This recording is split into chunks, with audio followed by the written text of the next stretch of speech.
Olá, seja muito bem-vindo, eu sou Vitor Cinzento, esse é meu canal sobre futebol alemão e hoje a gente vai fazer mais um daqueles vídeos sobre a história dos clubes alemães. Eu já fiz antes sobre Bayern, sobre Borussia, sobre Schalke, eu vou estar deixando tudo aqui nessa playlist que está nos cards e agora é a vez do Wolfsburg. Foi um pedido de um conhecido aqui, de um inscrito do canal, vou estar deixando aqui embaixo o comentário dele falando para fazer sobre o Wolfsburg e agora chegou a hora, tô aqui falando. É uma equipe que na última temporada conseguiu sua vaga para a Champions League, ali liderada pelo Oliver Glasner, conseguiu ter uma ótima campanha e a partir disso esse ano ganha muito mais destaque. E se você quiser conhecer um pouquinho mais sobre o Wolfsburg, é só assistir aqui esse vídeo. Eu vou falar bastante sobre a história, sobre os momentos de maior dificuldade, o auge da equipe, também falar sobre maiores rivalidades, maiores ídolos, brasileiros que já atuaram pela equipe, além de outras coisas. Então fica aí pro vídeo, vamos lá?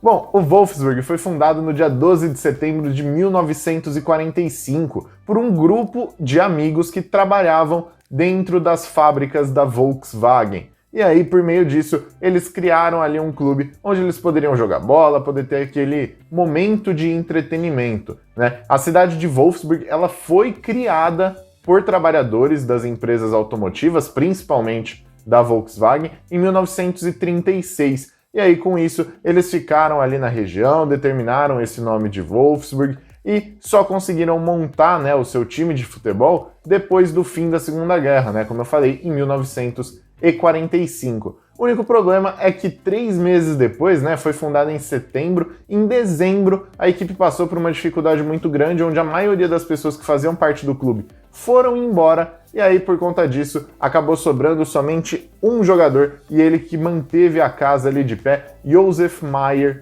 Ele estava lá, manteve o clube de pé, conversou com a Volkswagen, e depois de um certo tempo, a Volks comprou os direitos do clube, 95% dos direitos do Wolfsburg se tornaram da Volkswagen, mesmo não carregando o nome dentro do próprio time, somente como patrocinador oficial e patrocinador master do clube.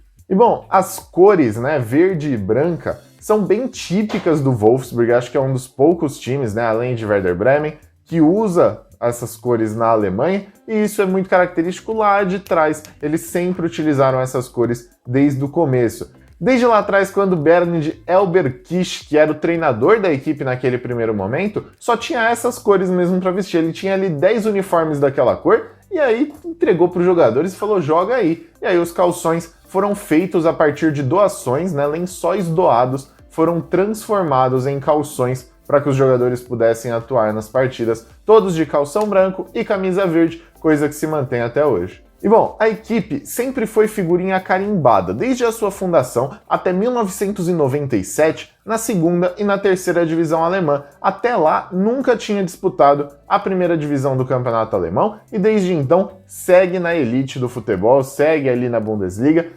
tendo algumas temporadas, claro, abaixo, outras acima. É uma equipe não tão regular, um pouco mais irregular, e teve o seu auge na temporada 2008-2009, quando foi campeão alemão, ali com aquele time que a gente lembra de muitas peças, as principais, né? O artilheiro e o vice-artilheiro daquela Bundesliga, Grafite e Edin Dzeko. Ambos ali jogaram muito bem naquela temporada, fizeram muita diferença e colocaram o Wolfsburg no topo do futebol alemão no meio ali, né, de 2009.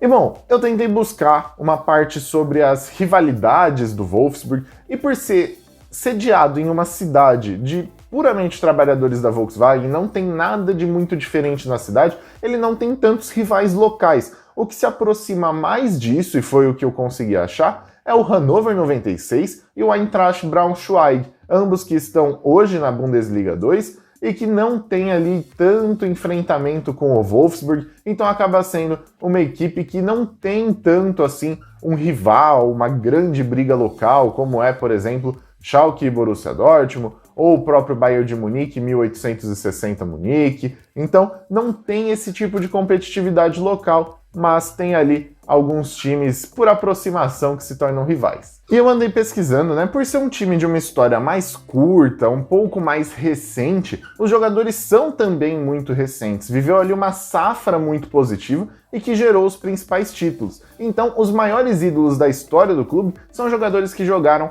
mais recentemente pela equipe. E acho que entre eles a gente pode destacar dois que estavam presentes em todos os títulos da história do Wolfsburg, que é o goleiro Benaglio e também o Schaffer. E além deles, a gente também tem o brasileiro Grafite, que é considerado um grande ídolo no Wolfsburg, justamente por conta daquela temporada excepcional que carregou a equipe, foi avassalador e se tornou um ídolo da história recente do clube.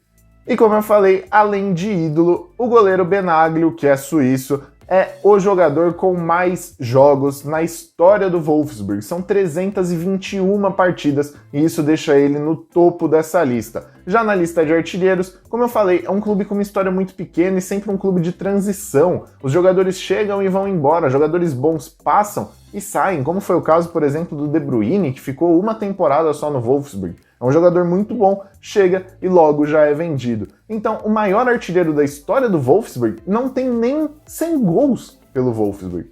O maior artilheiro é o bósnio Edin Dzeko, que tem 85 gols e ele vai ali lá no topo da lista e não tem nem 100 gols. Então, se a gente comparar, por exemplo, com a história do Bayern, que eu falei, com a história do Borussia, do Schalke, todos têm artilheiros com para mais de 200 gols. E nesse caso, não bate nem 100 no caso do Wolfsburg. Os principais brasileiros da história do Wolfsburg, como eu falei, a gente tem o Grafite, também tem o meio-campista que hoje está no Flamengo, Diego, também teve o Josué, que jogou muito bem pelo Wolfsburg, além de alguns outros jogadores brasileiros que mais passaram pela equipe do que necessariamente deixaram sua marca, como é o caso do Luiz Gustavo, do Marcelinho Paraíba e do zagueiro Naldo, que foi fazer história lá no Schalke. Bom, e a mascote da equipe é o Wolf, um lobo, sempre muito alegrinho, tá entrando aí na tela. O Wolf, ele tem ali toda a sua felicidade na beirada do campo, sempre tá fazendo ali umas graças, um lobo bem fofinho, acho que é um mascote super legal, acho que